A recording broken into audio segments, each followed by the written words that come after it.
Sahabat Sekar, setelah saya berdoa, saya kan melihat-lihat di area pendopo sini. Dan saya melihat ada sesosok laki-laki dan perempuan. Assalamualaikum warahmatullahi wabarakatuh. Rahayu, rahayu, rahayu, sagung dumadi. Selamat malam, bagaimana kabarnya sahabat Sekar? Semoga kita semua dalam lindungan Allah Subhanahu wa Ta'ala yang selalu dirahmati dan diberkati olehnya. Sahabat Sekar, malam ini kita lagi melakukan perjalanan menuju suatu makam atau petilasan di daerah Nganjuk, yaitu di makam atau petilasannya Mbah Ngampel atau Ki Ageng Wirosabha. Jadi dalam vlog ini saya ingin mengajak teman-teman semua untuk melihat sisi sejarah dan budaya dari tempat ini. Tentunya kita tetap berpegang teguh pada keimanan kita. Ketika kita berziarah ke makam, petilasan, ataupun punden, kita mengenang jasa-jasa para leluhur dan mendoakan agar amal beliau diterima oleh Allah Subhanahu wa Ta'ala dan ditempatkan di sisinya yang mulia. Sebagai orang Jawa, kita tidak boleh melupakan jati diri kita. Sudah sepantasnya kita sebagai anak cucu menjaga dan melestarikan peninggalan para leluhur. Nah, yuk kita mulai perjalanan ini. Ki Ageng Wirosabha yang juga dikenal sebagai Mbah Ngampel merupakan sosok spiritual yang dihormati di wilayah Ngronggot, Kabupaten Nganjuk, Jawa Timur. Makam atau petilasannya terletak di Dusun Barengan, Desa Kaloran, Kecamatan Ngronggot, dan menjadi tempat ziarah bagi masyarakat setempat. Asal-usul dan perjalanan spiritual. Ki Ageng Wirosabha dikenal sebagai seorang tokoh penyebar ajaran Islam di wilayah Nganjuk. Beliau berasal dari daerah lain dan memilih menetap di Dusun Barengan, Desa Kaloran, untuk menyebarkan ajaran Islam dan membimbing masyarakat setempat. Kehadirannya membawa pengaruh besar dalam perkembangan spiritual dan sosial di wilayah tersebut. Warisan spiritual dan budaya. Makam Ki Ageng Wirosabha menjadi tempat yang dihormati dan sering dikunjungi oleh peziarah yang mencari berkah serta mengenang jasa-jasanya dalam menyebarkan ajaran Islam. Setiap tahun masyarakat setempat mengadakan acara haul untuk memperingati wafatnya beliau, yang menjadi momen penting dalam kalender budaya dan spiritual di Ngronggot. Pengaruh dalam masyarakat. Sebagai tokoh spiritual, Ki Ageng Wirosabha berperan penting dalam membentuk nilai-nilai keagamaan dan sosial di masyarakat Ngronggot. Ajaran dan teladannya terus dikenang dan dijadikan panutan oleh generasi penerus. Bagi sahabat Sekar yang mau ziarah ke petilasan ini dipersilakan. Mari kita jaga adat dan budaya sebagai warisan para leluhur kita. Dengan niat dan tujuan yang baik, semoga Allah Subhanahu wa Ta'ala mengabulkan doa-doa kita dan hajat kita. Dan semoga Ki Ageng Wirosabha dan tempat ini dirahmati dan diberkati oleh Allah Subhanahu wa Ta'ala. Jadi gitu ya sahabat sekalian, kita bisa memahami sekilas sejarah tentang makam dan petilasan Ki Ageng Wirosabha. Sebagai orang yang beriman, kita tetap berpegang teguh pada keyakinan bahwa Tuhan Yang Maha Esa adalah tempat kita memohon dan menyembah. Tapi kita juga harus menghormati tempat-tempat bersejarah sebagai adat dan warisan budaya. Jadi gitu ya sahabat sekalian, kita bisa memahami sekilas tentang sejarah makam atau petilasan Ki Ageng Wirosabha sebagai warisan budaya masyarakat sekitar. Sebagai orang yang beriman, kita tetap berpegang teguh pada keyakinan bahwa Tuhan Yang Maha Esa adalah tempat kita memohon dan menyembah. Tapi kita juga harus menghormati tempat-tempat bersejarah sebagai adat dan warisan budaya. Assalamualaikum warahmatullahi wabarakatuh. Rahayu, rahayu, rahayu, sagung dumadi. Sahabat Sekar, malam ini kita sudah berada di pintu masuk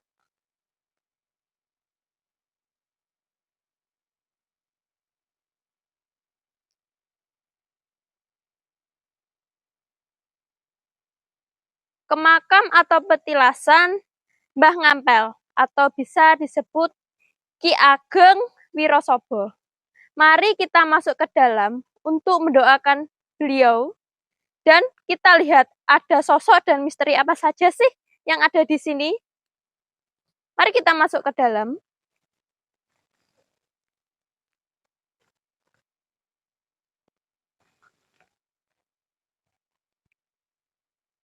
Kita sudah berada di depan pintu masuk ke makam atau petilasan Mbah Ngampel atau bisa disebut Ki Ageng Wirosabha. Mari kita masuk ke dalam untuk mendoakan terlebih dahulu.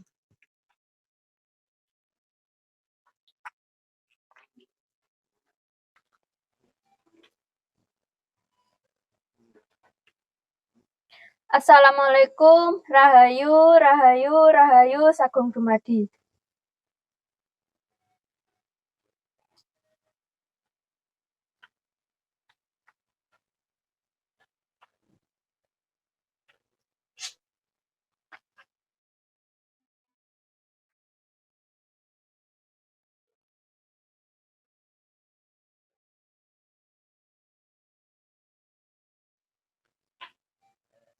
Sahabat Sekar, di sekitar pendopo ini saya melihat ada dua sosok, yang satu laki-laki dan yang satunya lagi perempuan. Untuk sosok laki-laki, saya melihat ciri-cirinya berpostur tubuh kekar. Dan untuk pakaian, beliau menggunakan selendang berwarna hitam, serta bawahnya juga hitam, serta membawa tongkat. Dan untuk sesosok perempuan, memiliki ciri tubuh yang sedikit gemuk. Beliau memakai pakaian kemben berwarna hitam, ada jahitannya sini berwarna emas. Dan untuk kepalanya, beliau disanggul.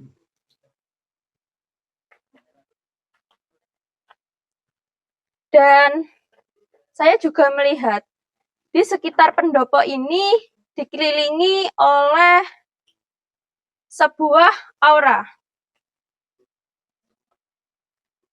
Aura tersebut berwarnakan ungu.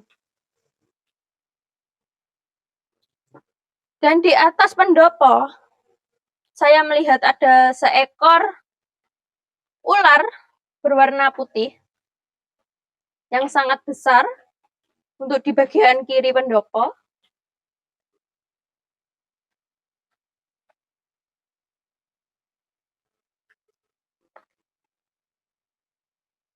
Mungkin hanya itu yang saya lihat untuk di area sini. Dan di samping makam atau petilasan Mbah Ngampel, di sini terdapat beberapa pohon. Dan yang sebelah sini pohonnya besar.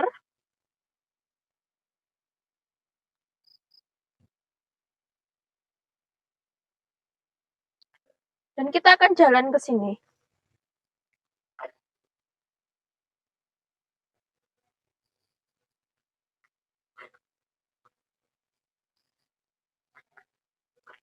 Di area sini terdapat 3 makam. Di sebelah sini 1 makam, dan yang 2 lagi ada di sebelah sini.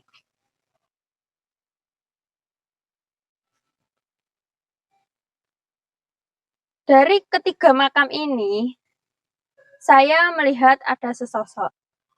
Dan saya akan menyebutkan salah satunya.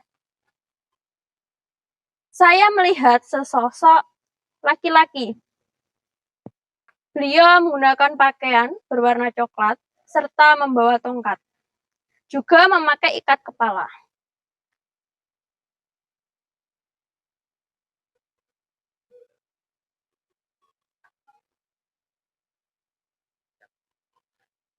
Untuk segi aura di sini sangat besar. Energinya juga besar. Saya sampai merinding di sini. Dan sedikit pusing.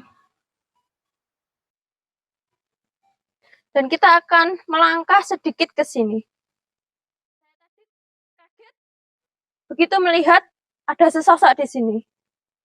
Menggunakan baju berwarna putih. Dan untuk posturnya tinggi. Dari sini tadi, di bambu kuning ini, dari bawah terbang ke atas.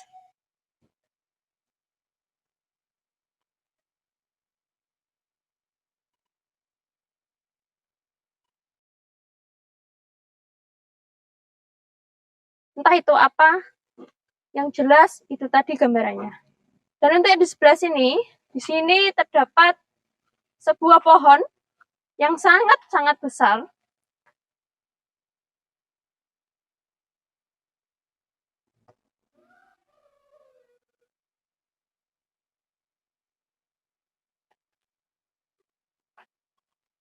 Kalau yang saya rasakan, di sini adalah pusat energi terbesar.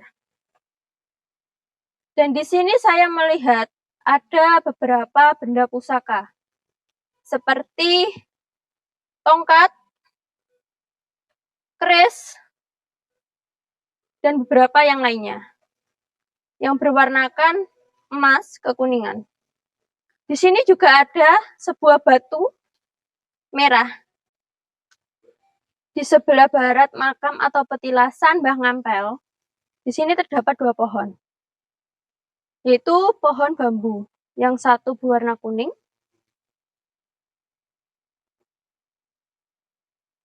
dan yang satunya lagi berwarna hijau. Dan di sini saya melihat ada sesosok berwujudkan seperti kain yang berwarna hitam.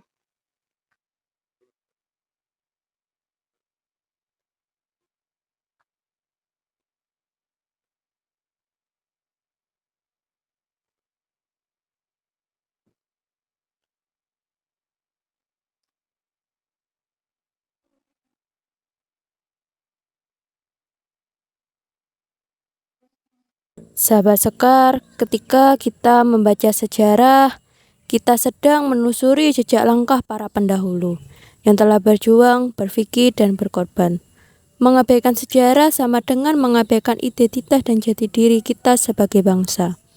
Maka, jangan hanya mengenang sejarah hayati, pahami dan jadikan sebagai petunjuk arah dalam menentukan masa depan dan generasi berikutnya. Dikala kita menelusuri jejak-jejak para leluhur, entah itu makam, petilasan, ataupun tempat-tempat yang disakralkan, kita sebagai insan beragama harus senantiasa menjaga keimanan bahwa semua ini adalah bagian dari ciptaan Tuhan dan merupakan tanda-tanda kebesarannya. Sebagai anak cucu, sudah sepatutnya kita mengenang dan mendoakan para leluhur agar segala amal dan jasa-jasanya diterima oleh Tuhan Yang Maha Esa, dan semoga mereka ditempatkan di sisinya yang mulia. Kita juga harus senantiasa mengingat bahwa tempat-tempat ini hanyalah sarana untuk mendekatkan diri kepada alam dan kepada Tuhan. Hanya kepadanya lah kita memohon dan menyembah. Semoga Tuhan Yang Maha Esa senantiasa merahmati dan memberkahi kita semua. Terima kasih sudah menonton Sekar Sore sampai akhir. Kalau kamu berani, jangan lupa like, komen, dan subscribe. Setiap minggu akan ada kisah baru yang mungkin membuatmu sulit tidur malam ini. Atau lebih buruk lagi, membuatmu mulai mendengar suara-suara yang tidak seharusnya ada. Mungkin salah satu yang saya datangi adalah leluhur kalian sendiri, yang namanya telah lama hilang tapi belum benar-benar pergi. Sampai jumpa di video selanjutnya. Tapi hati-hati, karena mereka mungkin sudah mengikutimu sejak tadi, dan kini mereka tahu kau sedang menonton.